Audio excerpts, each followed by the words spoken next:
Uy, Qué cosa. es- Pero ya estamos. ya estamos, ¿verdad? Ujú. Muy bien.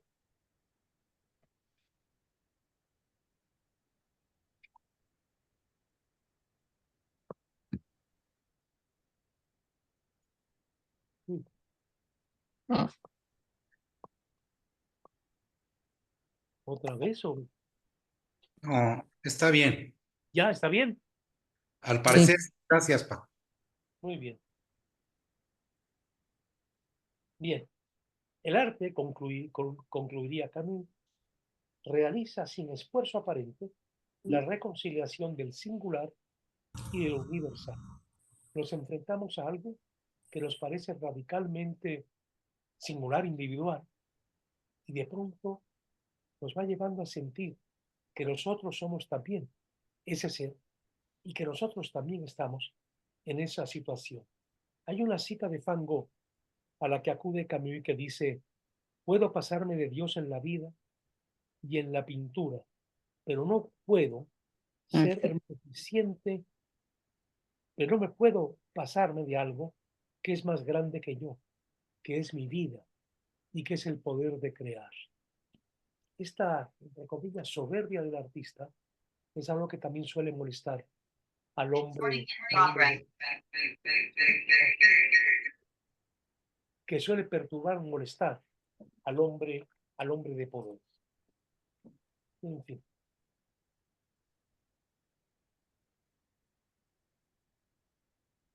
Listo, Paco, ya están casi la mayoría. Ah, qué bueno, qué bueno. Seguimos pues. Y nos dice Camus que escribir es elegir. Sí, naturalmente, pero cuando el artista reflexiona sobre la obra que ha hecho, que está haciendo o que va a hacer, se da cuenta que, como dicen en cualquier entrevista, cualquier escritor más o menos serio, él se siente elegido por los temas, él se siente elegido por algo, él no sabe bien a bien por qué. Miren, hay algo, una experiencia concreta que muestra esto, cómo escribir si es elegido, y es también enfrentarse a sí mismo y asumirse en su limitación. Cuidado con esto, porque el gran poeta Juan Ramón Jiménez decía que,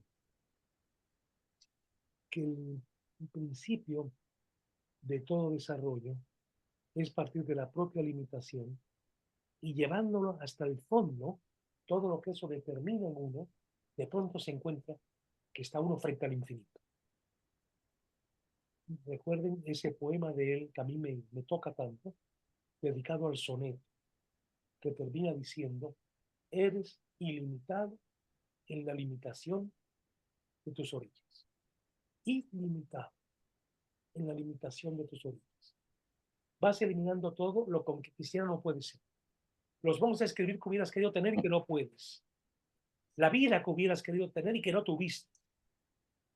Y a partir de ahí, de reducirte a lo que en esencia posiblemente seas, empiezas a desarrollar la obra literaria.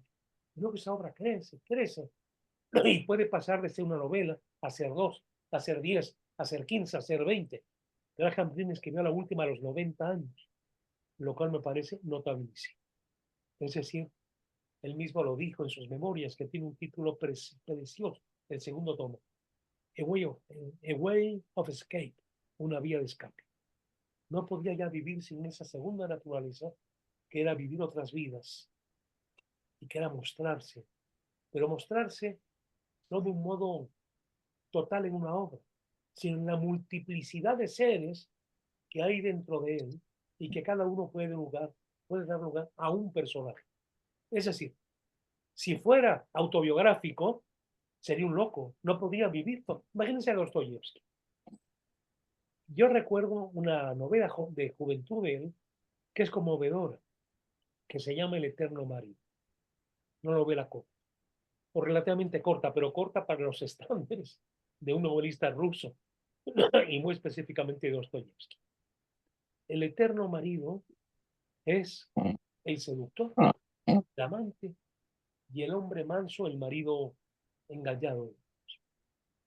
Uno diría que un novelista normal, que no fuera Dostoyevsky, tendría que tomar el partido de uno, o hacer un libro masoquista en que él es el marido engañado, o un libro de seductor de Don Juan, en que él es el conquistador. Y el otro aparece minimizado, ¿no? Pero en Dostoyevsky es tan fuerte el crecimiento de ambos personajes que uno dice que Dostoyevsky es el uno y es el otro. Es los dos. Los mete con igual fuerza en el uno y en el otro. No hay personaje de primer plano y personaje de segundo plano. Y en sus grandes creaciones, los hermanos Karamazov, por ejemplo, Dostoyevsky es Demetrio. Demetrio, el jugador, el enamorado y el generoso, el superficial, pero el hombre que siente compasión y que es capaz de hacer todo cuando quiere algo. Es Iván. No podemos imaginar a Iván de niño en la escuela, que no jugaba como los demás, porque era algo tímido, porque le faltaba esa espontaneidad que envidiaban Ah, otros, pero que eso lo lleva a pensar para ejercer un cierto poder que le dé un estatus en la escuela. Por eso piensa, piensa, piensa, y su gran poder es manipular al otro. Podemos pensar en la vida de políticos, en Talleyrand, que sabía que el emperador tenía el carisma que él no tenía, el encanto que él no tenía, la capacidad de mitificación, pero él tenía otra cosa. Él veía, él estaba lejos. Y cuando él le decía algo al oído a Napoleón, Napoleón le preguntaba y se ponía en sus manos. Y él cogobernaba Francia. Es decir, ese es Iván. Y Alejo, Alejo es el puro. Alejo, como escribió un crítico, podría haber sido, si hubiera llegado la novela a los años de la Revolución Rusa, podría haber sido un revolucionario al lado de Lenin y al lado de Trotsky. O lo que de hecho fue, un monje, una criatura de una espiritualidad, un místico. Iván es la pura espiritualidad, que por un lado quiere mucho a su hermano Demetrio, pero admira a su hermano Iván y escucha a su hermano Iván. Y el otro hermano, el cuarto, es el bastardo, es Merdiakov, el excluido, el marginado, y el que tiene que hacer todo lo que pueda, que odia para que lo respeten, para hacerse un lugar, y que es el único, y lo sabe Iván, lo intuye Iván, que puede asesinar al padre, al que todos los hermanos querían asesinar. Recuerden que ahí viene esa frase de Iván, ¿quién no ha pensado en matar a su padre? Y en la historia concreta de la literatura, piensen, por ejemplo, en Ibsen, que fue el gran dramaturgo de aquellos años, del siglo XIX, y que otro escandinavo de la época, Strindberg, que lo admiraba mucho y que iba a todos sus estrenos, quería ser un escritor como su amado y admirado Ibsen. Y la primera obra que hace es como una réplica muy bien hecha de una obra de su maestro Ibsen. Y luego se convierte en el dramaturgo más distinto a Ibsen que podemos imaginar. Es, es, es sorprendente, ¿no? Yo recuerdo un consejo, el único consejo, uno de los dos consejos que me han dado en mi vida, gente escritora, que me lo dio Julio Alejandro, el guionista de Luis Buñuel. Julio Alejandro me acuerdo que me dijo, pásese usted un año leyendo a un solo autor, a uno que a usted le guste mucho, y no lea ningún otro. Y dentro de un año véngame a ver con un cuento. Y yo dije, oiga, don Julio, pero voy a traer un cuento que va a ser una réplica de un cuento que está escrito. De eso se trata. Hasta que usted diga, basta. Y empecé a encontrarse a sí mismo. Eso que me dijo es extraordinario, es real. Métase en un universo que usted ama hasta que llegue un momento que se siente usted anulado. ¿Para qué escribo si ya está fulano? Y como eso le va a dar una gran tristeza, se va a empezar a rascar dentro más fuerte y va a salir quién es realmente usted. Más yo me acuerdo, ya hablando de cosas autobiográficas, que yo quería hacer una obra literaria, soñaba con una obra literaria, un poco al estilo de Thomas Mann, muy elevado, con grandes discusiones culturales, una obra, desde luego, que no cabían ahí palabras altisonantes, ni palabras fuertes, y lo que salía estaba muerto. Y un día Leñero me dice, escribe lo que te pasa. escribe lo que te pasa. mm, Y de pronto escribe un cuento lleno de palabras, esas que llaman malas palabras, palabras groseras, ¿no? Palabras fuertes, palabras desagradables. Un cuento de una crudeza sin límites prácticamente. Y dice el señor, por fin existe algo que está bien. No era el escritor que yo había soñado ser. Pero a partir de ahí fui haciendo un trabajo literario, que claro, no faltan alumnos míos que cuando leyeron lo primero que escribí, este no tiene nada que ver con el que nos da historia de la cultura. Vale, en fin, no tengo más que erguirme de hombros. ¿Sí? ¿Por qué vaya usted a saber? Es muy incierto el trabajo. Un político tiene que ser un hombre seguro de sí mismo. Un empresario, ni se diga. Pero un escritor es un hombre radicalmente inseguro de sí mismo por su propia experiencia creativa, por su misma experiencia creativa. Recuerden esa anécdota que cuenta Chesterton, en la ortodoxia. Van pasando él y un amigo por una calle de Londres y de pronto pasa el autobús cuya parada final es el gran manicomio de Londres de la época. Y entonces le dice el amigo, mira, este es el camión que va a tal bar. Le dice, sí, sí, sí. Ahí van todos los que como tú se sienten seguros de sí mismos. Dices, cuando uno mm, siente seguro de sí mismo, es la mejor vía para llegar al manicomio.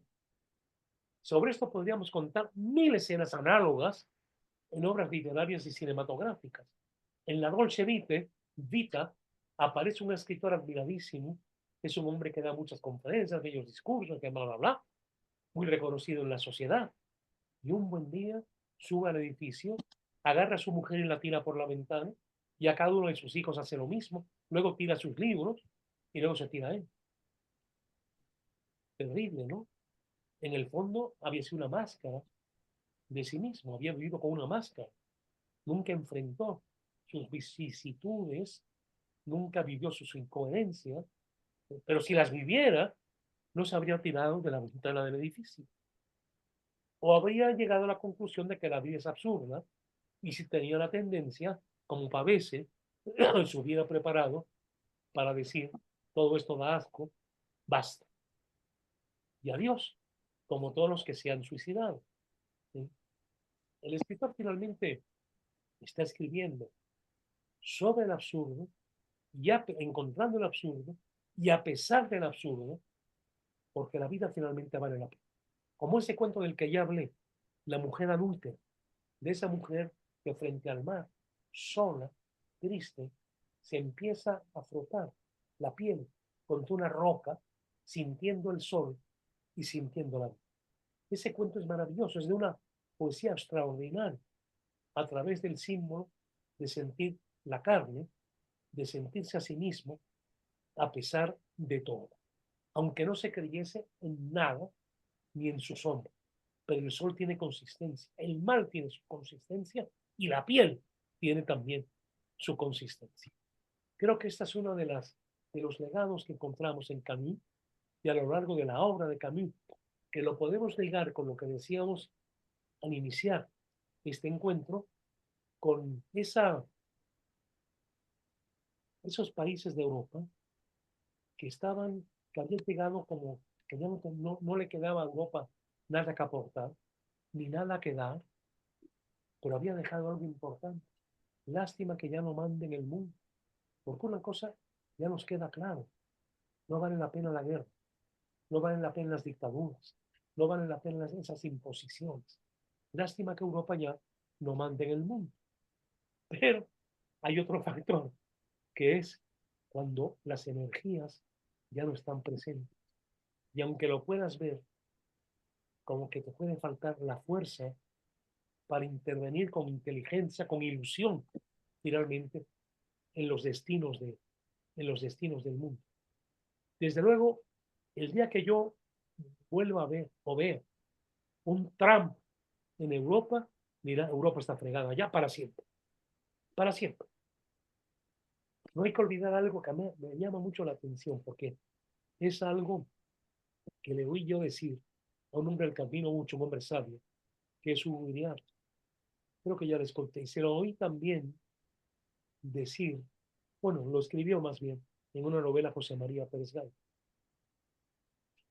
Todas las grandes y bellas cosas que ha producido Europa, lo cual es un hecho, ¿no? Bueno, para que quede claro, pero creo que ya está claro.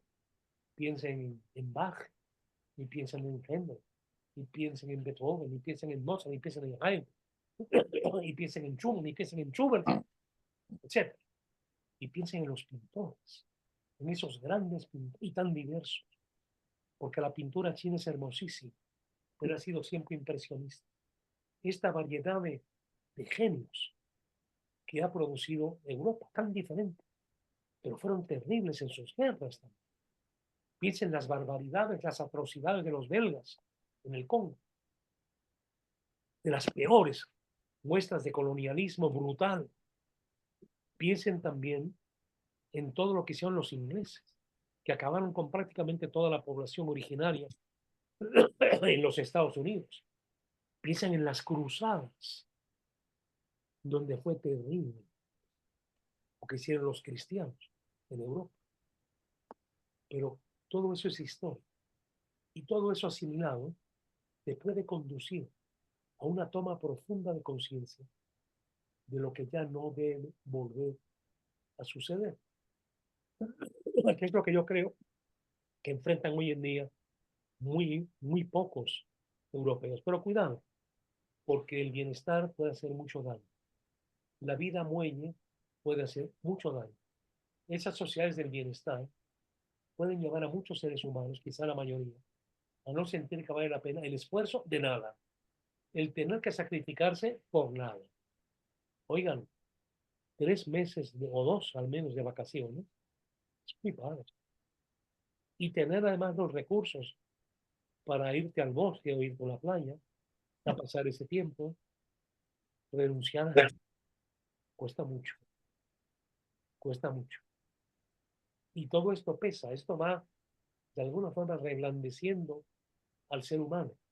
Y es otro problema, naturalmente, que hay que enfrentar. Este, esta, sumando además a otra cosa, a algo que es una característica de ese hombre rebelde al que habla Camus, ese hombre rebelde que ha dado con tanta proliferación en Europa, ese hombre que dice que no, ese hombre que busca el cambio, ese hombre que busca la transformación, tan alejado de esa sensibilidad oriental que dice, así lo quiere el cielo, así es que se debe hacer. Ni modo, el destino, ¿para qué lo buscas? Todo es igual, todo seguirá siendo igual. Eso es muy apartado, muy alejado, ¿no?, de lo que ha sido el espíritu europeo. Pero Europa es actualmente donde más se puede dar la posibilidad de hombres que vean todo esto, porque ya son conscientes, al menos los más lúcidos, de lo que no deben volver a hacer, de lo que ya no puede ni debe volver a suceder. Pero claro, nadie escarmienta en cabeza ajena, ¿verdad? Lo cual también es absolutamente real. Y todo esto nos lleva a esa sensibilidad absurda, también detectada por Albert Camus. Esto lo veremos de alguna forma en una de estas sesiones que vamos a analizar esa novela entrañable que se llama La Caída, en que el no creyente, el ateo, agnóstico, en fin, Camus, utiliza un título que remite al judeocristianismo. La caída, la salida, la caída del paraíso terrenal a una tierra de lucha por la vida, en que el animal manso se ha vuelto un depredador, en que un hombre es un depredador para otro, como Caín fue un depredador con respecto a Abel, etcétera, etcétera. Bueno, en fin, quisiera ver qué han sentido, qué han visto ustedes en estas lecturas.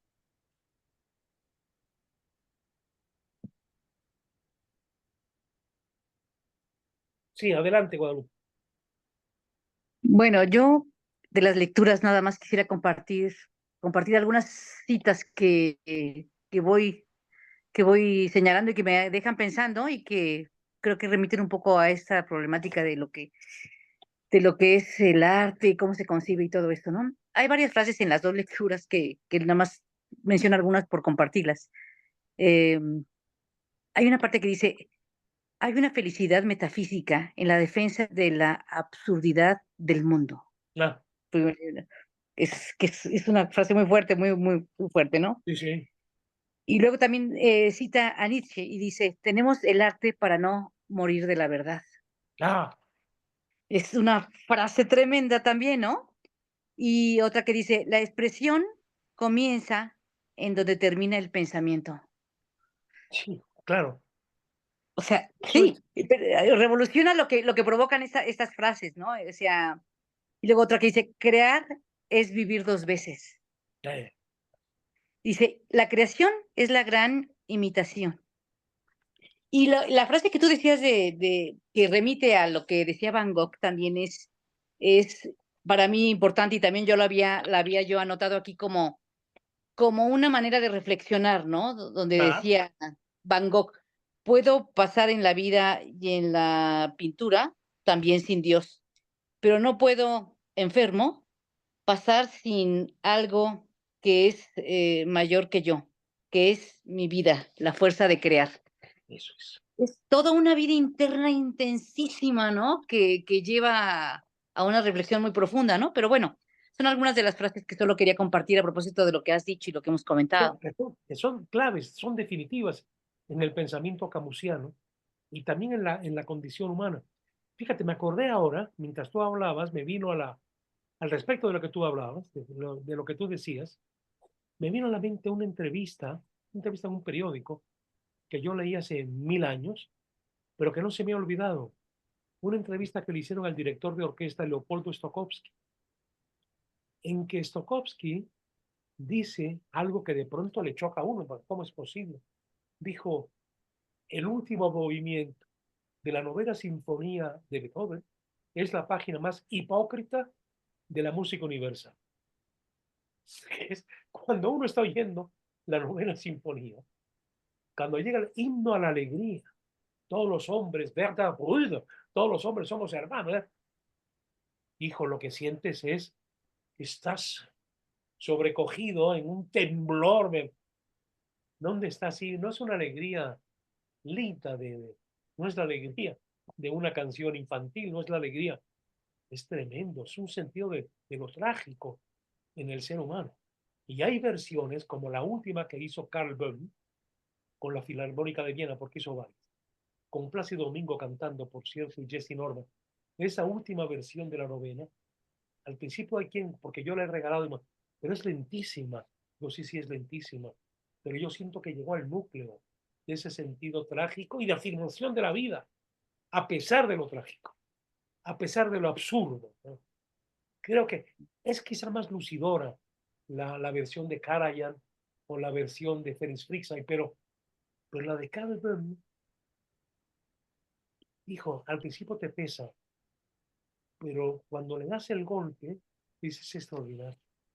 Ese, y recuerda lo que dijo Stokowski, es la página más hipócrita. Lo que está enunciando y nos hace vivir es lo trágico, es el sentimiento Interesante. trágico de la vida. Tremendo, tremendo. Tremendo, sí. Eh, Intenso todo. sí, hijo. Pero fíjate que habla también, como en el cuento de la mujer adulta, a pesar de todo está el mar, a pesar de todo está la belleza del sonido, a pesar de todo está el sol, etcétera, ¿no? Pero Sí. claro, vivir con esta convicción es también vivir buscando recursos en ti mismo. No solamente por el hecho de escribir un poema de el espectador, está recreando cuando está bien. Es el hábito, pues, ¿no? De someterte a quien lo ha expresado y que lo ha expresado porque en efecto su pensamiento se agotó, no lo satisface. Creo que es Octavio Paz en El Arco y la Vida, él lo dice muy bien. A mí no me gusta a un poeta de pronto echarlo a perder, traduciéndolo, pero bueno, en fin. Lo que dice Octavio Paz es que no nos quedan más que las palabras para expresar lo que paradójicamente es indecible, ¿no? Es más o menos lo que dice. Tengo que usar porque no me queda otra. Pero las palabras no pueden ser tan claras, porque entonces estarían traicionando lo que ha pasado de hecho dentro de mí mismo. Eso también puedes, visto de lejos, dices, es absurdo, pero es, ¿no? Es. Sí. Mm.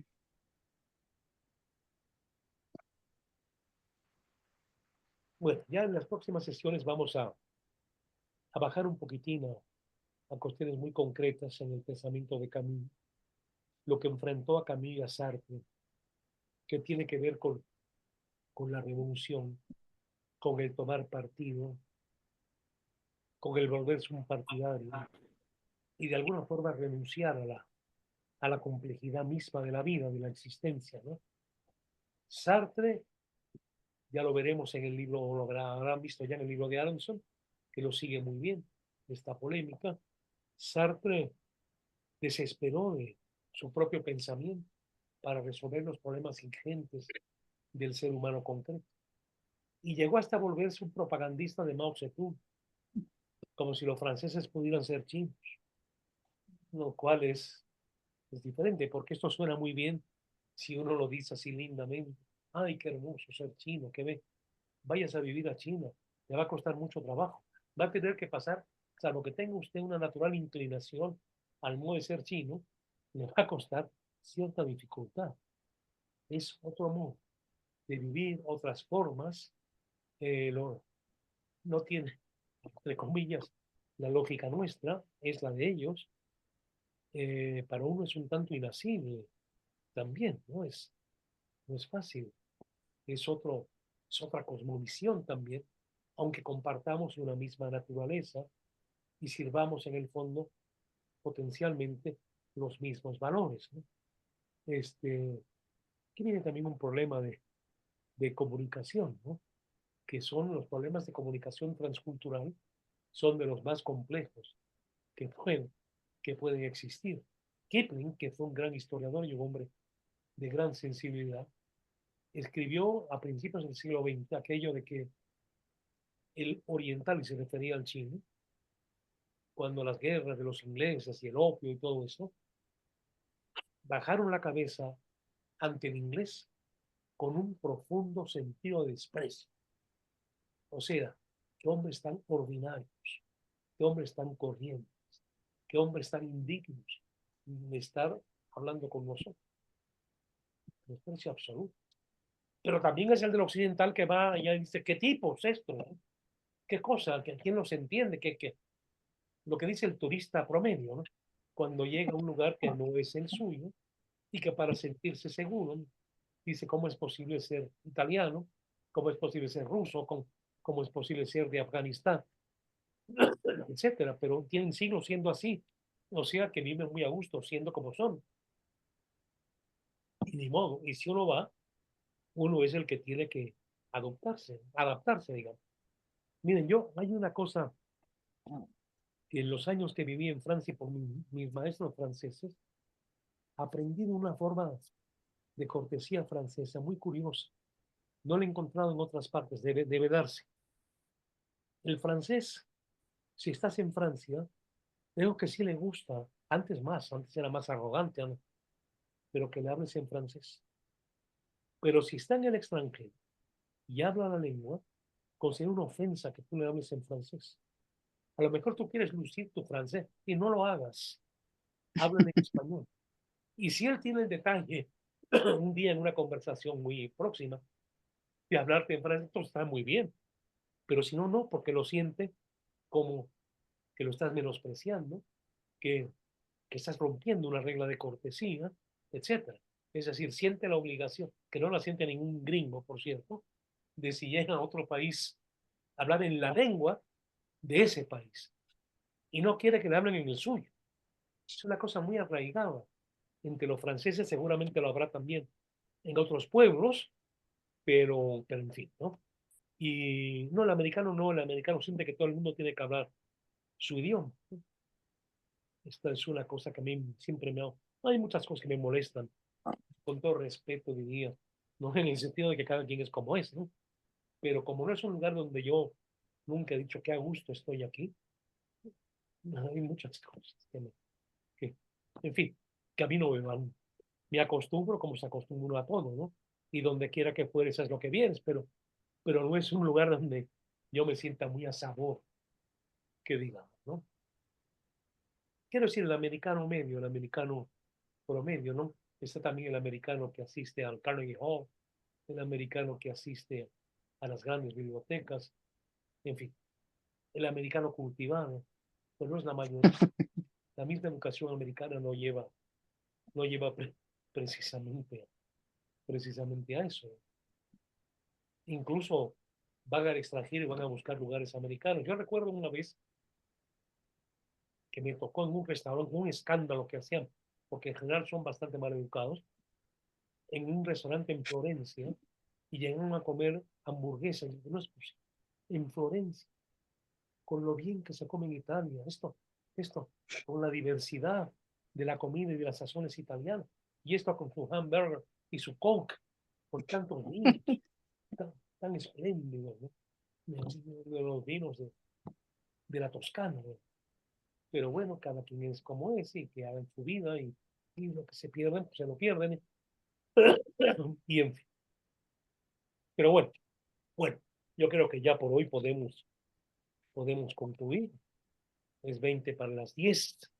Ya mis ojos no me están fallando, mi voz un poquito, Mm, diga, seguramente producto un poco de estos medicamentos pero bueno, la semana que viene vamos a ver en el libro de Aronson ese capítulo que nos va a enfrentar el título exacto para recordarlo es violencia y comunismo. Violencia y comunismo. Y hay algo que enfrentan a Sartre y a Camus, que fueron muy amigos. Y quiero decir esto también porque es interesante. A Sartre yo le reprocharía irse por la ideología de lo que al final se arrepintió, cosa que Camus siempre vio con absoluta claridad. Pero cuando uno lo veía de lejos, en el Café de Flore o en Les Deux Magots, en el barrio de Saint-Germain-des-Prés, era un hombre que te invitaba a que te acercaras, a conversar, aunque tú fueras un desconocido, aunque tú fueras como era yo, un jovencito de 17 años que ni siquiera era francés, etc. Es decir, Sartre te invitaba, eso es muy bonito. Camino era más difícil. No es que te tratara mal, bueno, a mí no me tocó verlo, pero lo que me dijeron amigos míos que sí lo vieron y que sí estuvieron cerca de él en el mismo café, con que a mí tenías que hablar.